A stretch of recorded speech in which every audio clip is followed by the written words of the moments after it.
Hello friends, welcome to Velrajan crime diaries. கேரளாவில் இருக்க திருவனந்தபுரத்தில் 1999 வருஷம் விதுன் குமரன் தம்பி அண்ட் பினிதாங்கிற தம்பதிகள் ஒரு மளிகை கடையை வச்சு ரன் பண்ணிட்டு இருக்காங்க.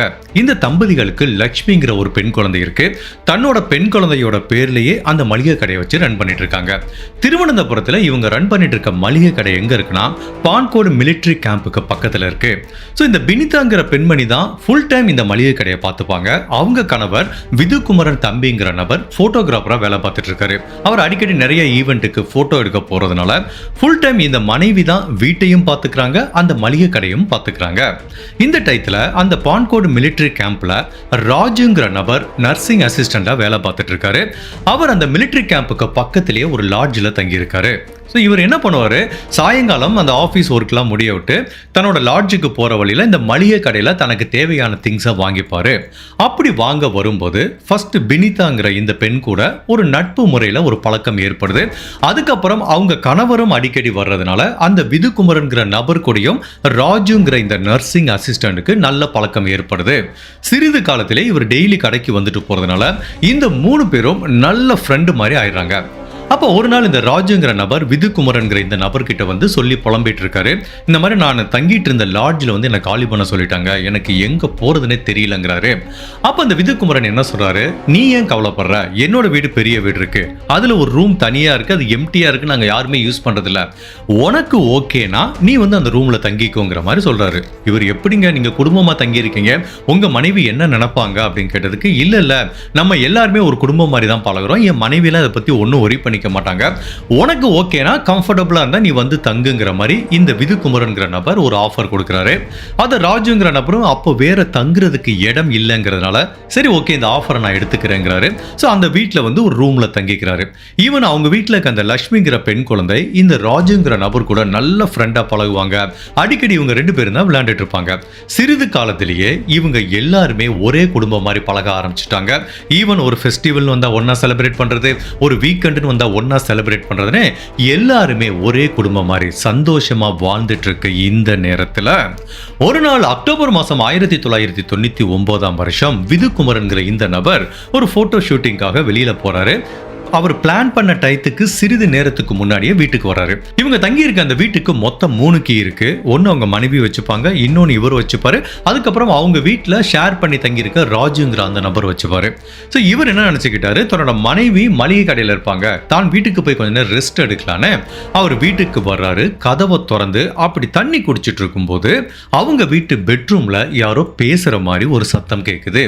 யாரா பெட்ரூம்ல இருக்கா அப்படிங்கிற மாதிரி ஒரே குழப்பத்தோட அப்படி பெட்ரூம் கதவை திறந்து பார்த்தார்ல, ஒரு கணவன் தன்னோட மனைவியை எந்த மாதிரி கோலத்துல பார்க்க கூடாதோ அந்த மாதிரி ஒரு காட்சியை தன்னோட பெட்ரூம்ல பார்க்கறாரு.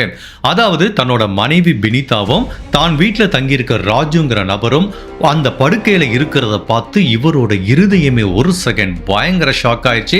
இவரால் நம்ப முடியல, அவ்வளவு க்ளோஸான ஃப்ரெண்டுன்னு வீட்டில் தங்க வச்சேன், இப்போ தன்னோட மனைவி கிட்டே இவன் தவறா நடந்துக்கிட்டானுங்கிற மாதிரி கோபம் வருது.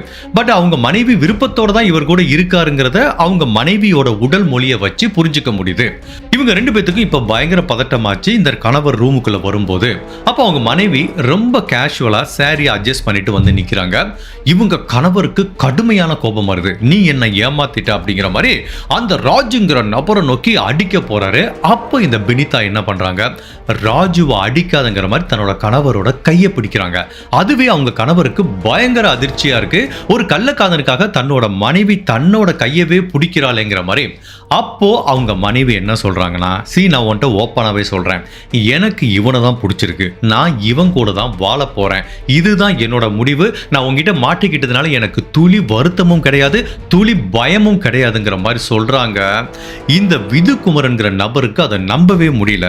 அவருக்கு இது அளவுக்கு அதிகமான காயத்தை உண்டு பண்ணுது. அதுக்குரிய காரணம் என்ன அப்படின்னா, இந்த விதுகுமரன் அண்ட் பினிதா இவங்க 2 பேரும் கல்யாணம் பண்ணிக்கிட்டது ரொம்ப ஒரு காம்ப்ளிகேட்டான சிச்சுவேஷன். இந்த விதுகுமரன்கிற நபருக்கு கணவருக்கு திருமணம் ஆகல. பட் பினிதாங்கிற இந்த பெண்மணிக்கு ஏற்கனவே திருமணமாகி டிவோர்ஸ் ஆயிருக்கு. அப்படிப்பட்ட பெண்ணை இவர் திருமணம் பண்ணிக்க விருப்பப்படும் போது இந்த விதுகுமரனோட வீட்டில் அது கடுமையான எதிர்ப்பு தெரிவிக்கிறாங்க. ஏற்கனவே திருமணமான ஒரு பெண்ணை நீ திருமணம் பண்ணிக்க கூடாதுங்கிறாங்க. தன்னோட வீட்டையும் மீறி இந்த பெண்ணை விருப்பப்பட்டு திருமணம் பண்ணிக்கிட்டாரு. அப்படி ஆசையா திருமணம் பண்ணிக்கிட்ட அந்த பெண் தனக்கு மிகப்பெரிய துரோகம் பண்ணிட்டாங்க அப்படிங்கிறத இவரால நம்பவும் முடியல, ஏத்துக்கவும் முடியல. அப்ப அவங்க மனைவி தன்னோட கணவர்கிட்ட என்ன சொல்றாங்க, இனிமேல் என்னால உன் கூட வாழ முடியாது, நான் அவன் கூட தான் வாழ போறேன், என் குழந்தைய கூட்டிட்டு நான் அந்த வீட்டை விட்டு கிளம்புறேன், நாங்க 2 பேரும் சந்தோஷமா தனியா ஒரு வாழ்க்கையை ஆரம்பிக்க போறோம். இதே திருவனந்தபுரத்துல இருக்கல குமரபுரம் அப்படிங்கிற ஏரியால ஒரு வீடு பார்த்து இந்த ராஜுவும் பினிதாவும் அவங்க குழந்தை லட்சுமியும் 3 பேரும் அந்த வீட்டுல போய் தங்கிக்கிறாங்க. இவரு இந்த கடையை பார்த்துக்கிறாரு, போட்டோகிராஃப் பிசினஸ் பார்த்துக்கிறாரு, இந்த வீட்டுல தனியா இருக்காரு. இவரால நம்பவே முடியல, ஒரே நாள்ல தன்னோட வாழ்க்கை எப்படி மாறிடுச்சுன்னு. தன்னோட மனைவி இழந்துட்டு நிக்கிறாரு, தன்னோட குழந்தை இழந்துட்டு நிக்கிறாரு, என்ன பண்றதுன்னே தெரியல.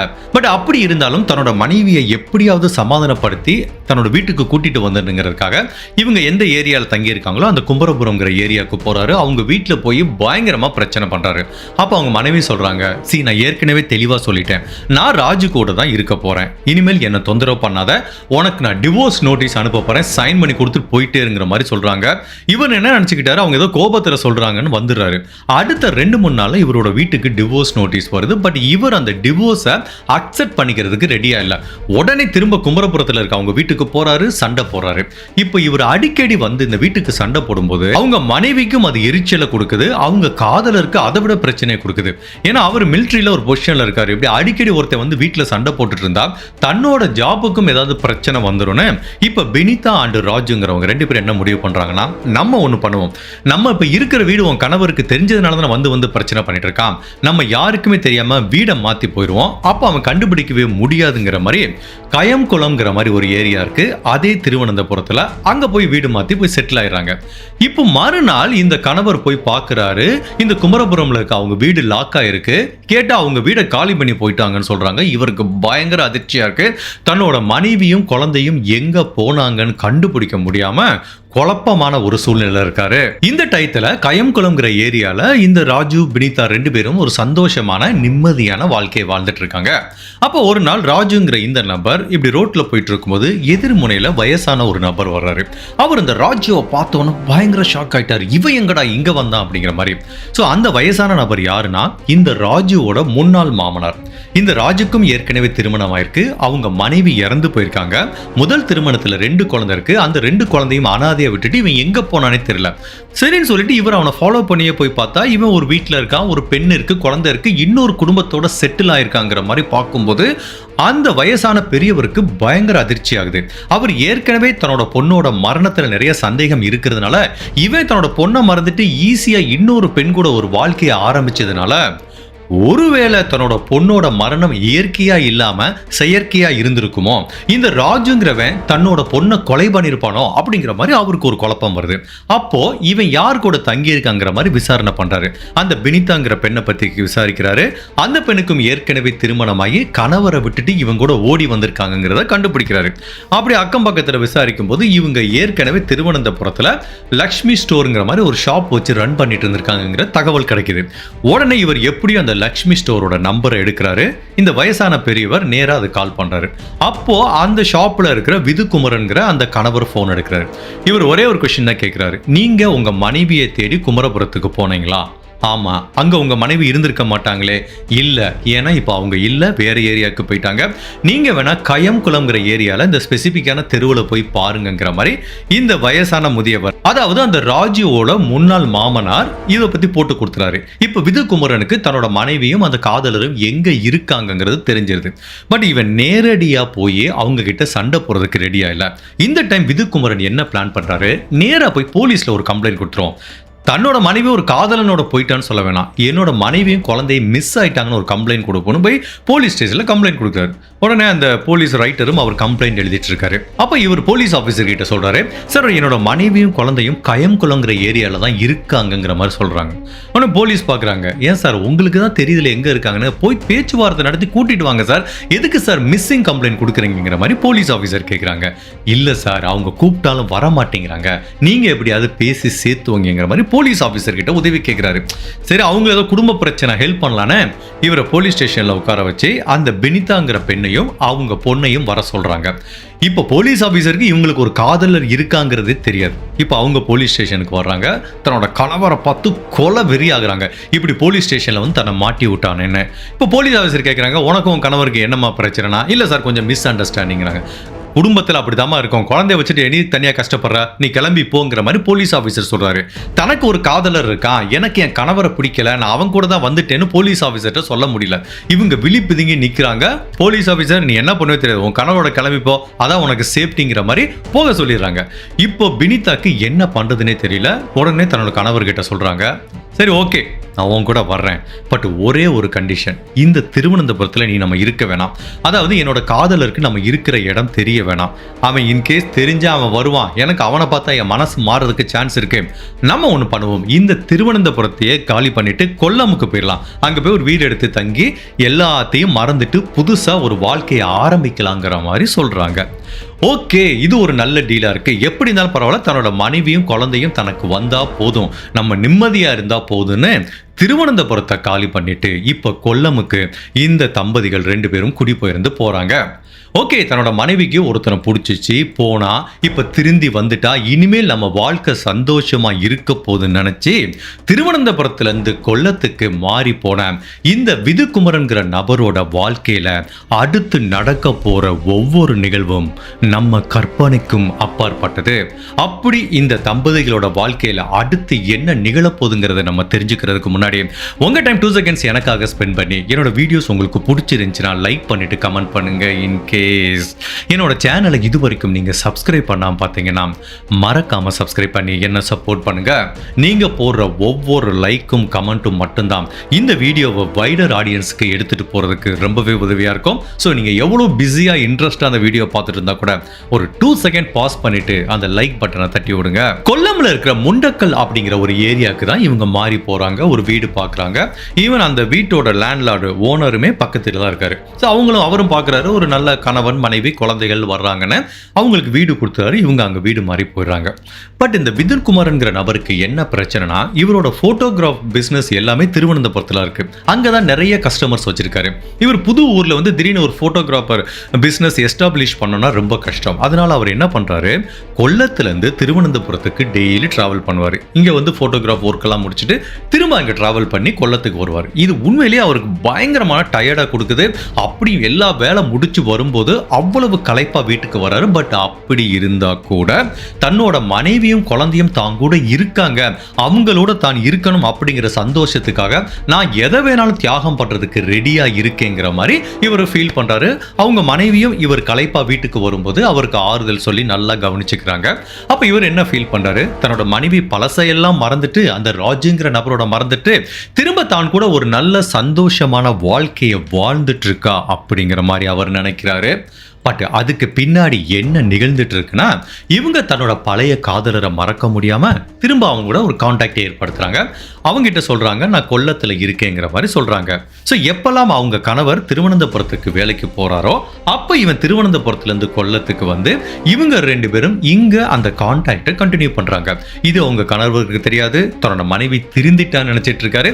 இவங்க சைடா இப்படி பல நாள் மெயின்டைன் பண்ணிட்டே இருக்காங்க. அப்ப அந்த ராஜுங்கிற காதலர் பினிதா கிட்ட என்ன சொல்றான், எவ்வளவு திருட்டுத்தனமா மீட் பண்றது, நம்ம திரும்ப வா, சந்தோஷமான வாழ்க்கையை ஆரம்பிக்கலாம், நீ ஓடி வந்துரு அப்படிங்கிற மாதிரி சொல்றான். பட் அவங்க என்ன சொல்றாங்க, நான் ஓடி வந்து என்ன பண்ண, என் புருஷன் பின்னாடியே வருவான், ஒன்னு வீடை கண்டுபிடிச்சிருவான், இல்ல போலீஸ்ல போய் கம்ப்ளைண்ட் கொடுப்பான், அவன் டிவோர்ஸும் தர மாட்டேங்கிறான், என் புருஷன் இருக்க வரைக்கும் ஒரு சந்தோஷமான வாழ்க்கையை நம்ம வாழ முடியாது அப்படிங்கிற மாதிரி சொல்றாங்க.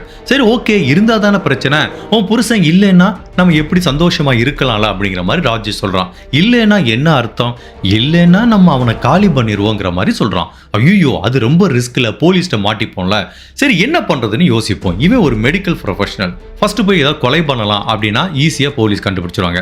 ஏதாவது விஷம் மாதிரி கொடுத்து கொலை பண்ணலாம், அதையும் கண்டுபிடிச்சிருவாங்க. ஸோ இவங்க 2 பேரும் என்ன பிளான் பண்றாங்கன்னா, அது ஒரு ஆக்சிடென்ட் மாதிரி இருக்கணுங்கிற மாதிரி யோசிக்கிறாங்க. இவன் மெடிக்கல் ப்ரொஃபஷனல்ங்கிறதுனால என்ன பண்ணலாம்னு யோசிச்சுட்டு இருக்கும்போது அவனுக்கு டக்குன்னு ஒரு ஐடியா வருது. உன்னோட கணவர் எதுக்காவது மெடிசன் சாப்பிட்றானா அப்படிங்கிற மாதிரி கேட்குறான். என்னோட கணவருக்கு ஈஸ்னோஃபில்ங்கிற ஒரு கண்டிஷன் இருக்கு, அதாவது இந்த டஸ்ட் அலர்ஜி மாதிரி சொல்லுவாங்க, அதுக்காக நிறைய மெடிசன் சாப்பிட்டுட்டு இருக்காரு, டெய்லி சாப்பிடுவாருங்கிற மாதிரி சொல்றாங்க.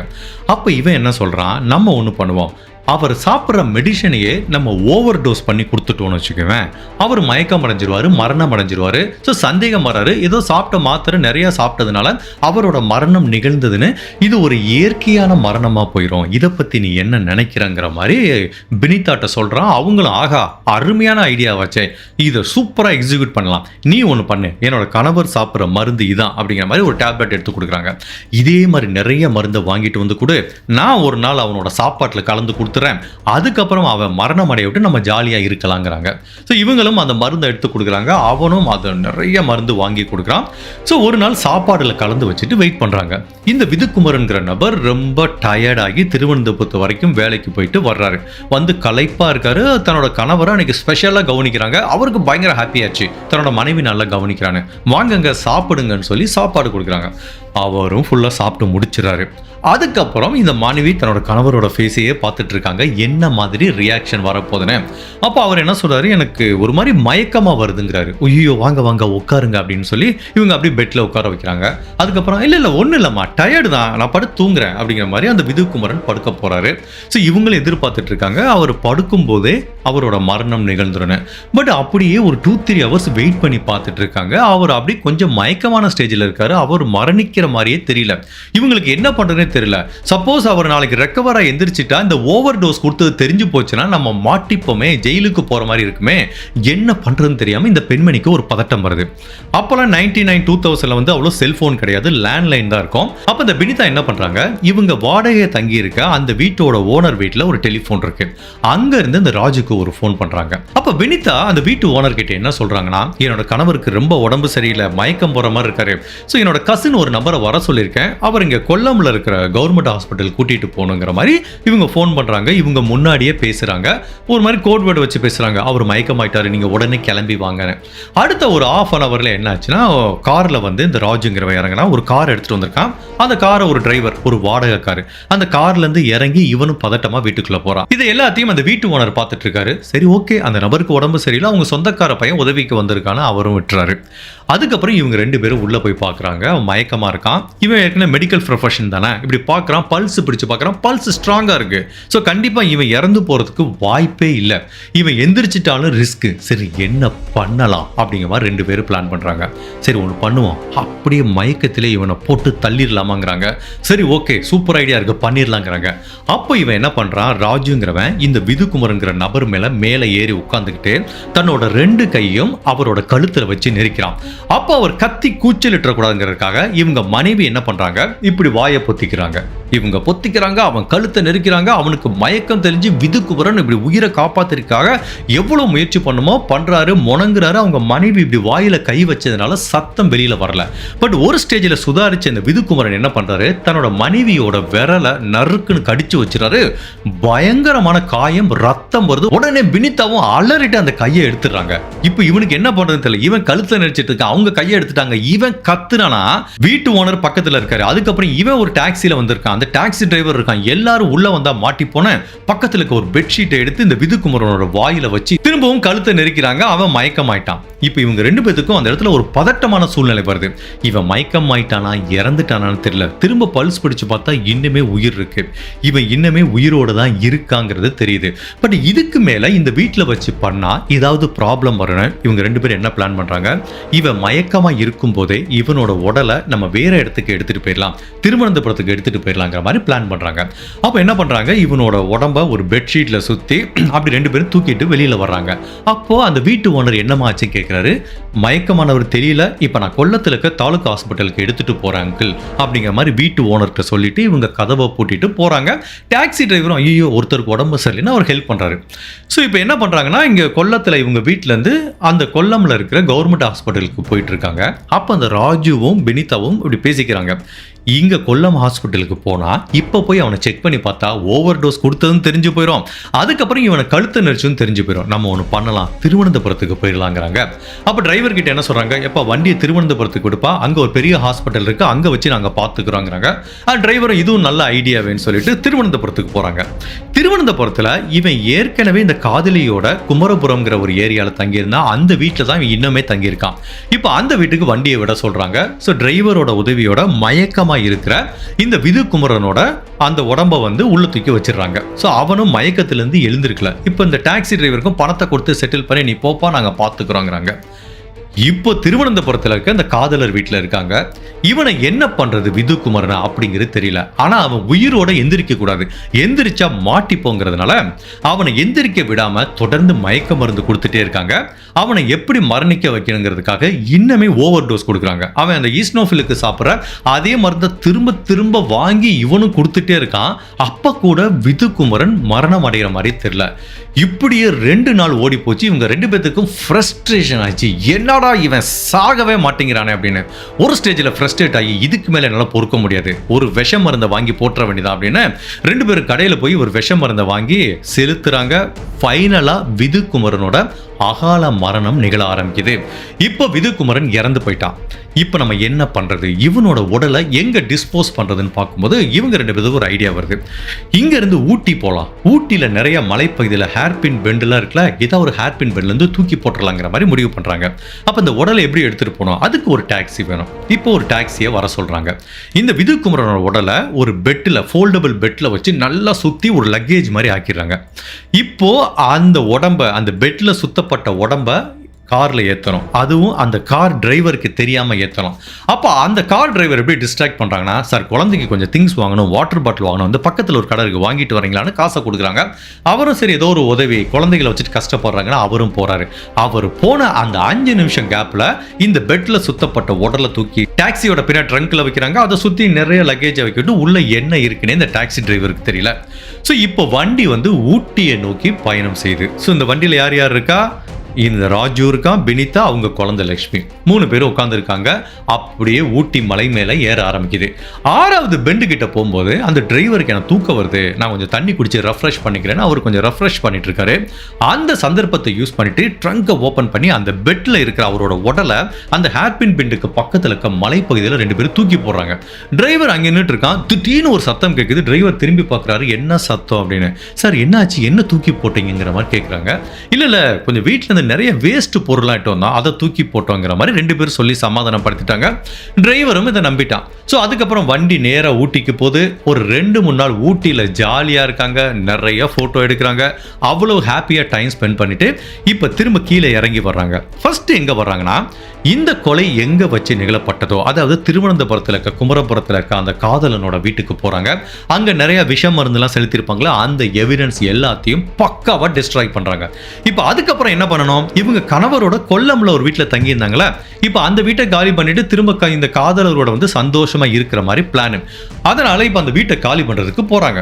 அப்போ அந்த வீட்டு ஓனர் கேட்குறாரு, என்னமா ஆச்சு, எனக்கு பதட்டமா உன் கணவரை கூட்டிட்டு போனே, என்ன ஆச்சுன்னா, இல்லை அங்கிள் அவருக்கு ரொம்ப உடம்பு சரியில்லை, இப்போ கொல்லம்ல இருக்க கவர்மெண்ட் ஹாஸ்பிட்டலாம் சேர்த்துருக்கோம், ஸோ இனிமேல் இந்த ஏரியாவில் நாங்கள் இருக்க முடியாது, நான் வீட்டை காலி பண்ண போறேங்கிற மாதிரி இவங்க காலி பண்ணிட்டு இருக்காங்க. அப்போதான் அந்த ஹவுஸ் ஓனருக்கு ஒரு சந்தேகம் வருது. பிகாஸ் இவங்க ஏற்கனவே இவரை கொல்லம் ஹாஸ்பிட்டலுக்கு கூட்டிட்டு போறேன்னா ஒரு 3 நாளைக்கு முன்னாடி கூட்டிட்டு போனாங்க. அப்போ அந்த வீட்டு ஓனர் என்ன பண்ணிருக்காரு, சரி நம்ம வீட்டில் வாடகை இருக்க ஒரு நபர் உடம்பு சரியில்லாம எமர்ஜென்சியா கூட்டிட்டு போயிருக்காங்க, அவர் எப்படி இருக்காருன்னு பாக்குறதுக்காக அவர் கவர்மெண்ட் ஹாஸ்பிட்டலுக்கு போயிருக்காரு. பட் அங்க விதுகுமரன்கிற பேர்ல யாருமே அட்மிட் பண்ணலங்கிற மாதிரி தகவல் தெரிஞ்சிருக்கு. இவர் அதை தெரியாத மாதிரி இந்த பெண் கிட்ட கேட்கிறாரு. இந்த பெண் என்ன சொல்றாங்க, இங்க கொல்லம் ஹாஸ்பிட்டல் தான் இருக்காங்கிற மாதிரி சொல்லும் போதே இதுல ஏதோ திருட்டுத்தனம் இருக்கு அப்படிங்கிறத புரிஞ்சுக்கிட்ட இந்த வீட்டு ஓனர் என்ன பண்றாரு, நேரா கொல்லம்ல இருக்க போலீஸ் டிபார்ட்மெண்ட்டுக்கு கால் பண்றாரு. இங்க ஏதோ ஒரு சந்தேகமா ஒரு விஷயம் நடந்துட்டு இருக்கு, வந்து விசாரிங்கிறாரு. பட் அதே டைத்துல விதுகுமரன்கிற இந்த நபரை காணோம், தன்னோட சகோதரரை 2-3 நாளா தொடர்பு கொள்ள முடியலன்னு அவங்க சகோதரரும் ஒரு கம்ப்ளைண்ட் பதிவு பண்ணதுனால இப்போ உடனே போலீஸ் இங்க வர்றாங்க. இந்த பினிதாங்கிற பெண்மணியும் அவங்க காதலர் ராஜுவும் அந்த வீடை ஃபுல்லா காலி பண்ணிட்டு இருக்காங்க. அப்ப போலீஸ் கேட்கறாங்க, உங்க கணவர் எங்கன்னு கேட்கறாங்க. அவருக்கு கொஞ்சம் உடம்பு சரியில்லை சார், இங்க கொல்லம்ல இருக்க தாலுக் ஹாஸ்பிட்டல்ல வச்சிருக்காங்க. ஓ அப்படியா, சரி வாங்க மேடம், நாங்களும் வரோம், சேர்ந்து போய் பார்க்கலாங்கிறாங்க. உண்மையிலேயே இவங்களுக்கு என்ன பண்றதுன்னே தெரியல. போலீஸை கூட்டிட்டு போனா மாட்டிப்போம், திருன்னு முழிச்சிட்டு நிக்கிறாங்க. அவங்க காதலரும் முழிச்சிட்டு நிக்கிறாங்க. சரி ஓகே, நீங்க என்ன பண்ணிருக்கீங்கன்னு தெரியுது, ஏதோ தப்பு பண்ணிருக்கீங்க, வாங்க போலீஸ் ஸ்டேஷனுக்கு வாங்க விசாரிக்கலான்னு 2 பேரையும் போலீஸ் ஸ்டேஷன் கூட்டிட்டு போறாங்க. ஃபர்ஸ்ட் இனிஷியலா இவங்க என்னதான் கம்பி கட்டுற கதையெல்லாம் சொல்லி, என்னோட கணவர் எங்க போயிட்டாருன்னு எனக்கு தெரியாது அப்படின்னு என்னதான் வந்து இப்படி கதையெல்லாம் சொன்னா கூட ஃபைனலா போலீஸுக்கு தெரியுது நிறைய எவிடன்ஸ் இருக்கிறதுனால இவங்க தான் ஏதோ பண்ணிருக்காங்கன்னு தெரியுது. ஃபைனலா போலீஸ் விசாரணை பண்ணும்போது ஒத்துக்கிறாங்க, சொல்றாங்க ரெண்டு பேருமே. நாங்க தான் சார் கொலை பண்ணோம், ஊட்டியில் இருக்கிற அந்த மலையில இருக்க 6th ஹேர் பின் பெண்ட்ல தூக்கி போட்டு வந்துட்டோங்கிறாங்க. ஸோ இவங்க எந்த இடத்துல சொல்றாங்களோ அந்த இடத்துக்கு போலீஸ் போறாங்க. அங்க இன்னுமே பெட்ஷீட்ல சுத்தப்பட்ட டீகம்போஸ் ஆன அந்த விதுகுமரன்கிற நபரோட உடலை கண்டுபிடிக்கிறாங்க. இப்போ இந்த கேஸை பொறுத்த வரைக்கும் போலீஸ்க்கு இருக்க ஒரு சேலஞ்சிங்கான விஷயம் என்ன அப்படின்னா, இந்த ராஜுங்கிற நபர் பினிதாவோட லவ்வர், கள்ள காதலர் அப்படிங்கறத நிரூபிக்கணும். அதுக்கு ஆதாரம் என்ன இருக்கு? இவங்க கணவரோட கொல்லம்ல ஒரு வீட்டில் தங்கியிருக்காங்க. அங்க ராஜுங்கிற நபர் ஒரே ஒரு டைம் தான் வந்திருக்கான், அவங்க கசுங்கிற முறையில் அவங்களுக்கு உதவி பண்றதுக்காக.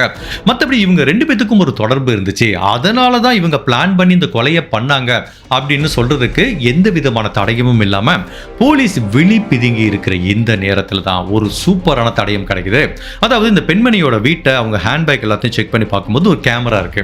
அதாவது ஏர்லி 90s 2000லாம் பார்த்தீங்கன்னா டிஜிட்டல் கேமரா ஃபோன்லாம் வர்றதுக்கு முன்னாடி நம்ம ஒரு கேமராவில் எடுப்போம், மொத்தம் இந்த கொடாக் ஃபிலிம் போட்டு எடுப்போம், 36 ஃபோட்டோ எடுக்கலாம் ஆக்சுவலி. அந்த மாதிரி ஒரு கேமராவில் இவங்க ஒரு 36 ஃபோட்டோ எடுத்து வச்சிருக்காங்க. அது எங்கே எடுக்கப்பட்டதுன்னா, தன்னோட கணவரை கொலை பண்ணி அந்த ஹேர்பின் மேல தூக்கி போட்டு ஊட்டியில் போய் தன்னோட காதலரோட ஜாலியாக இருக்கிறப்போ எடுக்கப்பட்ட அந்த 36 ஃபோட்டோ. அந்த 36 ஃபோட்டோவையும் போலீஸ் டெவலப் பண்ணி பார்க்குறாங்க. அப்போவே இவங்களுக்கு உள்ள இருக்கிற அந்த க்ளோஸான உறவு என்ன, உடல் ரீதியான இவங்களுக்கு தொடர்பு இருக்கு அப்படிங்கிறது நிரூபிக்கப்படுது. அது எல்லாத்தையும் தாண்டி அந்த ஒரு ஃபோட்டோவில் என்ன ஒரு விஷயம் கிளியராக தெரியுதுன்னா, இவங்களோட விரல்ல ஒரு கட்டு போட்டிருக்காங்க. அதாவது தன்னோட கணவரோட வாயை பொத்தும் போது, கொலை பண்ணும் போது வாயை பொத்தும் போது அவர் கடிச்சு வச்சார்ல, அந்த காயத்துக்கு ஒரு கட்டு போட்டிருக்காங்க. அதுவும் தெளிவாக பதிவாயிருக்கு. ஸோ இந்த மாதிரி பலவிதமான எவிடன்ஸ் இருக்கிறதுனால ஃபைனலா இவங்க ரெண்டு பேரும் சேர்ந்து தான் விதுகுமரனை கொலை பண்ணா அப்படிங்கிறது உறுதி செய்யப்பட்டு கேரளாவில் இருக்க செஷன் கோர்ட்ல இவங்க ரெண்டு பேத்துக்கும் மரண தண்டனை கொடுக்குறாங்க. நம்ம தான் நிறைய கேஸ்ல பார்த்துருக்கோமே, செஷன் கோர்ட்ல மரண தண்டனை ஈஸியாக கொடுத்துருவாங்க, ஹைகோர்ட்ல போய் அதை ஆயுள் தண்டனையாக குறைச்சிருவாங்க. அதுதான் இவங்க ரெண்டு பேத்துக்கும் நடந்திருக்கு. ஸோ இவங்களோட ரெண்டு பேரோட மரண தண்டனையும் ஹைகோர்ட்ல ஆயுள் தண்டனையாக குறைக்கப்படுது. இவங்க ரெண்டு பேரும் இப்போ ஜெயில தான் இருக்காங்க. பட் அவங்க குழந்தை இப்போ எங்க இருக்குன்னு தெரியல. மேபி அவங்க தாத்தா பாட்டி கிட்ட வளருதா, எங்க இருக்கு அப்படிங்கிற எந்த தகவலும் எனக்கு இன்டர்நெட்ல கிடைக்கல. இந்த கேஸை பத்தி நான் என்ன ஃபீல் பண்றேன்னா, நம்ம எவ்வளவோ இந்த மாதிரி இல்லீகல் அஃபேர் கேஸ்ல பார்த்துருப்போம். பட் இந்த கேஸை பொறுத்த வரைக்கும் பார்த்தீங்கன்னா, எந்த ஒரு ரிலேஷன்ஷிப்லையும் சரி, கணவன் மனைவியோ இல்லை ஒரு அண்ணன் தங்கையோ அக்கா தம்பியோ இல்லை ஒரு ஃப்ரெண்டோ, எந்த ஒரு ரிலேஷன்ஷிப்லையும் சரி, அது ரொம்ப அந்த பாண்ட் ஸ்ட்ராங்காக இருக்கணும் அப்படின்னா அந்த ரெண்டு பேருமே அதில் இன்ட்ரெஸ்ட் காட்டணும். இது எப்படின்னா, ஒரு ரிலேஷன்ஷிப்புங்கிறது இப்போ நம்ம ரெண்டு கை இப்படி தட்டினாதான் ஓசை வருது, அதில் ஒரு கை தட்டுறதுக்கு ரெடியாக இல்லைன்னா அந்த சந்தோஷங்கிற ஓசை நம்மளுக்கு ஜென்ரேட் ஆகாது. ஸோ எந்த ஒரு ரிலேஷன்ஷிப்லையும் ரெண்டு பேத்துக்கும் அதில் நம்ம இருக்கணும், அந்த பாண்டை ஷேர் பண்ணிக்கணும் அப்படிங்கிற மாதிரி உணர்வு இருந்தா மட்டும்தான் கணவன் மனைவியில் ஒரு சாதாரண ஃப்ரெண்ட்ஷிப் கூட ஸ்ட்ராங்கா இருக்கும். இல்ல எனக்கு ஒருத்தனை பிடிக்கல, நான் இன்னொருத்தர் அந்த ரிலேஷன்ஷிப்பை விட்டு போகணும்னு நினைக்கிறாருன்னு வச்சுக்கோங்களேன், கண்டிப்பா அந்த ரிலேஷன்ஷிப் ஒர்க் அவுட் ஆகிறதுக்கு சான்ஸே கிடையாது. அப்படி ஒரு ரிலேஷன்ஷிப்ல ஒரு நபர் வெளியில போக முயற்சி பண்ணும்போது இன்னொரு நபர் என்ன பண்ணணும், சரி ஓகே உனக்கு இருக்க விருப்பம் இல்லையா, சரி போயிட்டேருன்னு சொல்லி அனுப்பி வைக்கணும். அதை விட்டுட்டு நீ போறையா, இந்த வா, உன்னை உள்ள இழுத்து கட்டாயப்படுத்தி அந்த ரிலேஷன்ஷிப்புக்குள்ள வச்சா என்ன நிகழும் அப்படிங்கிறதுக்கு இன்னைக்கு நம்ம பார்த்த கேஸ் ஒரு சரியான உதாரணம். இப்போ இந்த கேஸ் எடுத்துப்போம். விதுகுமரன்கிற நபர் தன்னோட மனைவிக்கு இன்னொருத்தங்க கூட அஃபேர் வந்துருச்சு, அதுவும் பெட்லயே பார்த்துட்டார். இதுக்கு மேல அந்த பொண்ணோட இவர் வாழ்றதுல அர்த்தம் இல்லை. அந்த பொண்ணுமே தெளிவா சொல்லிருச்சு, நான் இவங்க கூட தான் போறேன்னு. அவங்க கூடயே போயிருச்சு, டிவோர்ஸ் நோட்டீஸ்ல அனுப்பிச்சிருச்சு. அப்போ இவர் என்ன பண்ணிருக்கணும், ப்ராப்பரா டிவோர்ஸ் கொடுத்துட்டு இவர் வேற யாரையாவது கல்யாணம் பண்ணி சந்தோஷமா இருந்திருக்கணும். தேவையில்லாம எனக்கு இப்படிப்பட்ட பொண்ணு தான் வேணும், அதுவும் இன்னொருத்தங்க கூட விருப்பப்பட்டு போற பொண்ணு தான் வேணும், அதுவும் அந்த பொண்ணு விருப்பம் இல்லாம தான் போயிருக்கு, என்ன விட்டுருங்குது. அப்படிப்பட்ட பொண்ணை போய் இப்படி இழுத்துட்டு போலீஸ் ஸ்டேஷன்ல போய் கம்ப்ளைண்ட் பண்ணி ஒட்டாத ஒரு உறவை தேவையில்லாம உள்ள கொண்டு வந்ததுனால தான் இந்த விதுகுமரன்கிற நபரோட மரணம் நிகழ்ந்திருக்கு. நம்ம ஜென்ரலா நிறைய கேஸ்ல இருந்து இந்த மாதிரி கேஸ்ல இருந்து என்ன பார்ப்போம், கணவன் மனைவி ஒருத்தருக்கு ஒருத்தர் பிடிக்கலனா தயவு செய்து பிரிஞ்சு போயிருங்க அப்படிங்கிற மாதிரி தான் எவ்வளோ கேசஸ் பார்த்துருப்போம். பட் இதில் அடிஷ்னலா நம்ம என்ன விஷயம் எக்ஸ்ட்ரா கற்றுக்கிட்டோம்னா, ஒரு ரிலேஷன்ஷிப்ல ஒரு நபர் பிடிக்கல நான் போறேன்னு சொன்னா தயவு செய்து இன்னொருத்தர் சந்தோஷமா அனுப்பி வச்சிருங்க. அதை விட்டுட்டு இல்ல இல்ல நீ போகாத, நீ இல்லாம என்னால் இருக்க முடியாதுன்னு வலுக்கட்டாயமா அந்த நபரை பிடிச்சு இந்த உறவுக்குள்ள ஃபிட் பண்ண பார்த்தா அது என்னைக்குமே ஒரு மிகப்பெரிய பேராபத்துல தான் முடியும். ஒரு கணவன் மனைவியோ, மனைவி கணவனை கொலை பண்ண எவ்வளவோ கேசஸ் படிச்சிருப்போம். பட் இந்த கேஸை படிச்சு முடிக்கும் போது எனக்கு அதை ப்ராசஸ் பண்றதுக்கு ரொம்ப நேரம் ஆச்சு. அந்த ஒரு 3-4 நாள் அவனை கொலை பண்றதுக்கு, அந்த விதுகுமரன்கிற நபரை கொலை பண்றதுக்கு அவனை என்ன மாதிரிலாம் சித்திரவதை பண்ணிருக்காங்க, அது என்னால கற்பனையில் கூட நினைச்சு பார்க்க முடியல. அதுவும் இப்படி ஓவர் டோஸ் கொடுத்து அவனை வர சொல்லி கழுத்தை நெரிக்கும் போது அந்த மனைவியே வாயை பொத்துனாங்கல்ல, அது எப்படி அவங்களால அதை பண்ண முடிஞ்சிச்சுங்கிறத என்னால கற்பனையில் கூட பண்ணி பார்க்க முடியல. அதுக்கப்புறம் மயக்கமா இன்னொரு இடத்துக்கு எடுத்துட்டு போயிட்டு அங்க வச்சு அவனை 2 நாள் மயக்க மருந்து கொடுத்து சித்திரவதை பண்ணி, அதுக்கப்புறம் திரும்ப ஓவர் டோஸ் கொடுத்து அவன் எவ்வளவு வலியையும் வேதனையும் அந்த நபரை அனுபவிச்சிருப்பாரு அப்படிங்கிறத கற்பனையில கூட நினைச்சு பார்க்க முடியல. அதுவும் தன்னோட மனைவி ஏமாத்திட்டா, தன்னோட மனைவியே தன்னை இப்படி பண்றாங்கிறத அவர் ஒரு செகண்டாவது சுயநினைவோட நினைச்சு பார்த்திருந்தா உண்மையிலே அவருக்கு அது எவ்வளவு பெரிய ஒரு வலியையும் வேதனையும் கொடுத்திருக்கும். எனக்கு அதான் புரியல. ஒரு 3-4 நாள் அவனை சித்திரவதை பண்ணி இவ்வளவு கொலை பண்ணும்போது ஒரு செகண்ட் கூட அந்த பெண்ணுக்கு தோணல, அவங்க கூட இவ்வளவு நாள் ஒரு வாழ்க்கை வாழ்ந்திருக்கமே, அவன் தனக்காக அப்பா அம்மாவெல்லாம் எதிர்த்துட்டு தான் ஏற்கனவே திருமணமான பொண்ணுன்னு தெரிஞ்சும் கூட எவ்வளவு தூரம் நம்மளை நேசிச்சு திருமணம் பண்ணிக்கிட்டான். அப்படிப்பட்டவனுக்கு அட்லீஸ்ட் இன்னொருத்தன் கூட அஃபேர் வந்துருச்சு, அப்படியே அவன் உயிருடையாவது விட்டுட்டு போயிருக்கலாம்ல. எப்படி அந்த கணவரை இவங்களால இவ்வளவு தூரம் சித்திரவதை பண்ணி கொலை பண்ண முடிஞ்சிச்சு அப்படிங்கிறத சத்தியமா என்னால இப்போ வரைக்குமே ப்ராசஸே பண்ண முடியல. நான் நிறைய கேஸ்ல படிச்சிருக்கேன். இந்த மாதிரி இல்லீகல் அஃபேர்ல போகும்போது சில பேர் அந்த சூழ்நிலையில ஒரு எமோஷனலா இன்னொருத்தர் கூட தப்பு பண்ணிடுறாங்கன்னு வச்சுக்கோங்களேன். பட் அந்த தப்பு பண்ணி உடனே ரியலைஸ் பண்ணி கணவர்கிட்டயோ மனைவிகிட்டயோ கன்ஃபெஷன் பண்ணி அதுக்கப்புறம் திரும்பவும் அவங்க ஒரு வாழ்க்கையை வாழ்ந்திருக்காங்க. நிறைய பேர் அதை ஜெனரஸாக மன்னிச்சு விட்டுருக்காங்க, சரி எமோஷனலாக ஏதோ பண்ணிட்டேன் அப்படிங்கிற மாதிரி. ஸோ ஒரு டைம் அவங்க பண்ண தப்பு புரிஞ்சு அவங்க திரும்ப ரெக்கவர் ஆகி வந்து மன்னிப்பு கேட்டு சந்தோஷமாக வாழ்ந்து எவ்வளவோ தம்பதிகள், எவ்வளோ கேசஸ் நான் பார்த்துருக்கோம். ஸோ அந்த மாதிரி ஆளுகள் கூட ஓகே. பட் யாராவது ஒருத்தர் நான் போகிறேன்னு நிற்கிறவனை பிடிச்சி நீ வான்னு பிடிச்சி இழுத்துட்டு வந்த உறவு எங்கேயுமே நிலச்சி எந்த கேஸ்லையும் நான் பார்த்ததில்ல.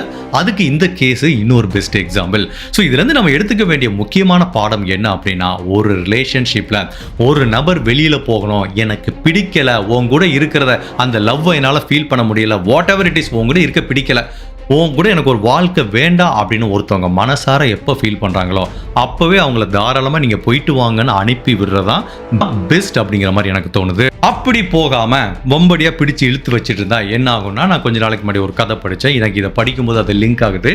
ஒரு ஊரில் ராமுங்கிற ஒரு நபர் இருந்திருக்கான். அவனுக்கு வந்து அவன் மனைவி மேலே ரொம்ப பிரியம். ஸோ 2 பேரும் விருப்பப்பட்டு கல்யாணம் பண்ணிக்கிட்டாங்க.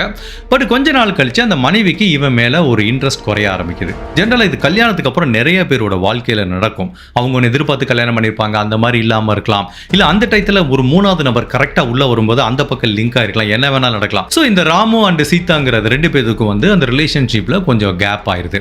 அப்போ அந்த சீதாங்கிறவங்க இந்த கணவர்கிட்ட சொல்லிடுறாங்க, இல்லைங்க எனக்கு உங்களோட இருக்க பிடிக்கல, எனக்கு இந்த ரிலேஷன்ஷிப்பில் நான் அந்த லவ்வை ஃபீல் பண்ணலை, உங்களோட இருக்கிறது ஏதோ கம்ஃபர்டபுளாகவே இல்லை, ஐ வாண்ட் டு கோ அப்படிங்கிறாங்க. பட் இவன் என்ன சொல்கிறான், அது எப்படி நீ சொல்ல முடியும், நம்ம கணவன் மனைவிங்கிற பாண்டுக்காண்டி தானே திருமணங்கிற ஒரு உறவையே ஏற்படுத்தியிருக்கோம், அந்த தாலி கட்டியிருக்கோம், ஒரு பாண்டை ஏற்படுத்தியிருக்கோம், இப்போ நீ விட்டுட்டு போனால் எப்படி அப்படிங்கிற மாதிரி இவன் சொல்கிறான். ஸோ இவனுக்கு என்ன நம்பிக்கைனா, எப்படியாவது தன்னோட மனைவிக்கு பிடிச்சதெல்லாம் பண்ணால் அவங்கள சமாதானப்படுத்தலான்னு தன்னோட மனைவிக்கு பிடிச்ச எல்லாத்தையும் பண்ணுறான். அவங்களை பிடிச்ச இடத்துக்கு கூட்டு போகிறான், கேட்டதை வாங்கி கொடுக்குறான், பிடிச்சதை சமைச்சு கொடுக்குறான். பட் என்ன பண்ணாலும் அந்த பொண்ணுக்கு இவன் மேலே ஒரு ஃபீலிங் வர மாட்டேங்குது. அது உண்மைதான். ஒரு பொண்ணுக்கு ஒருத்தனை பிடிக்கலைன்னா பிடிக்கல, அது கணவராக இருந்தாலும் சரி யாராக இருந்தாலும் சரி, ஒருத்தனை பிடிச்சிச்சுன்னா பிடிச்சிச்சு, அவ்வளோதான். அதுக்கு ஸ்ட்ராங்கான ரீசன்லாம் நம்ம சொல்ல முடியாது. இந்த மனைவிக்கும் கணவன் மேலே எந்த ஒரு இதுவும் வரல. இப்போ அவனுக்கு என்ன ஆகுது, தன்னோட மனைவி தன்னை விட்டு போயிடுவாளோ அப்படிங்கிற மாதிரி ஒரு நாளுக்கு நாள் பதட்டம் வருது. ஸோ எங்கே போனாலும் தன்னோட மனைவியை கூடவே கூட்டிட்டு போகிறான். ஈவன் ஒரு ஸ்டேஜில் அவனோட பதட்டமும் பயமும் அதிகமாகி ஒரு கயிறை வச்சு கட்டியே மனைவியை கூட்டிட்டு போகிறான். அதாவது இவங்க வழி நடுக ஒரு காட்டுக்குள்ளே எங்கே போனாலும் சரி, இல்லை ஏதோ ஒரு வேட்டைக்கு போனாலும் சரி, எங்கே போனாலும் சரி தன்னோட மனைவியை அப்படியே கூட்டிட்டு போகிறான். அந்த மனைவியோட இடுப்பில் கயிறை கட்டிக்கிறான். அதுக்கப்புறம் அந்த இன்னொரு பக்கம் அந்த கயிறை வந்து தன்னோட கையில் கட்டிக்கிறான். அந்த பெண்மணியும் சீதாவும் சரி இவன் இப்படி கிறுக்கனா இருக்கானேன்னு சொல்லி அவங்க கூடவே டிராவல் பண்ணிட்டு இருக்காங்க. ஸோ இவன் முன்னாடி போகிறான், அவங்களும் பின்னாடி வர்றாங்க. இடையில அந்த கயிறு இவங்க 2 பேர்த்தையும் ஜாயின் பண்ணிட்டு இருக்கு. இவங்க 2 பேரும் ஒரே திசையை நோக்கி பயணம் பண்ணும்போது அந்த கயிறால எந்த பிரச்சனையும் இல்லை. பட் ஒரு ஸ்டேஜில் சீதா என்ன ஃபீல் பண்ணுறாங்கன்னா, இவங்க கூட இதுக்கு மேலே என்னால் பொறுமையாக இருக்க முடியாது, ஐ வாண்ட் டு கோ அப்படின்னு நிற்கிறாங்க. அவங்க எதிர் திசையில் இப்படி திரும்பி போகிறாங்க. இவன் இந்த பக்கம் போகிறான். அப்போ அந்த கயிறு வந்து டைட் ஆகுது. இந்த கயிறுங்கிறது என்னன்னா, அது அவங்க திருமண பந்தம். ஸோ அந்த பெண்மணி அந்த பக்கம் இழுக்கிறாங்க. இவனும் மனைவியை விடக்கூடாதுன்னு இழுக்கிறான். 2 பேத்துக்கும் பயங்கரமான காயம் ஏற்படுது. அதுவும் அந்த பெண்மணி இழுக்கிறாங்க, இவனோட கையிலையும் காயம் ஏற்படுது, அந்த பெண்ணோட இடுப்பு பகுதியில் கயிறு கட்டிருக்க இடத்துலையும் பயங்கரமான காயம் ஏற்படுது. ஒரு ஸ்டேஜ்ல அந்த கயிறு அந்து போயிருது. அப்ப அந்த பெண்மணி என்ன ஆள விடுறா சாமிங்கிற மாதிரி போறாங்க. இவன் வந்து அதுக்கப்புறம் தன்னோட மனைவியும் போயிட்டாங்க. இவனோட கையில எலும்பு முறிவு ஏற்பட்டு அவ்வளவு பெரிய வலி மிகுந்த வேதனையை கொடுக்குது. சோ இந்த சின்ன ஸ்டோரியையும் இன்னைக்கு நடந்த அந்த கேஸையும் என்னால லிங்க் பண்ண பார்க்க முடியுது. சோ இவங்க 2 பேரும் கயிறு கட்டியிருந்தாங்களே, அதுதான் அவங்களுக்கு உள்ள இருக்கிற திருமண பந்தம். இவங்க 2 பேரும் விருப்பப்பட்டு ஒரே டைரக்ஷன்ல பயணம் பண்ணிட்டு இருந்தாங்கன்னா அந்த திருமண பந்தத்துக்கு எந்த பிரச்சனையும் இல்ல. இல்ல ஒருத்தர் நான் வேற டைரக்ஷன்ல போறேன்னு சொல்லி இப்படி போகும்போது அப்ப இன்னொரு நபர் என்ன பண்ணணும், அந்த கயிறை கலட்டி ஓகேமா சந்தோஷமா போயிட்டு வான்னு அனுப்பி வைக்கணும். அதை விட்டுட்டு நீ போகக்கூடாதுன்னு இவர் இழுக்க அந்த பக்கம் நான் போவேன்னு இழுத்தோம்னா என்ன ஆகும்னா 2 பேத்துக்கும் தான் காயம் ஏற்படும். பட் என்னதான் காயம் ஏற்பட்டா கூட அந்த திருமண பந்தத்தை உங்களால நெடுநாள் காப்பாற்ற முடியாது. ஒரு ஸ்டேஜ்ல இந்த கயிறு அந்து போன மாதிரி அது அந்துட்டு போறதுக்கும் வாய்ப்பு இருக்கு. ஹோப்ஃபுல்லி இந்த வழக்குல இருந்து நம்ம பல விஷயங்களை கத்துக்கிட்டோம்னு நினைக்கிறோம். இந்த கேஸை பத்தி நீங்க என்ன நினைக்கிறீங்க? உங்களோட கருத்தை மறக்காம இந்த வீடியோல பதிவு பண்ணுங்க. இந்த மாதிரி அனதர் கேஸ்ல உங்களை சந்திக்கிறேன். Till then, stay safe, take care, bye.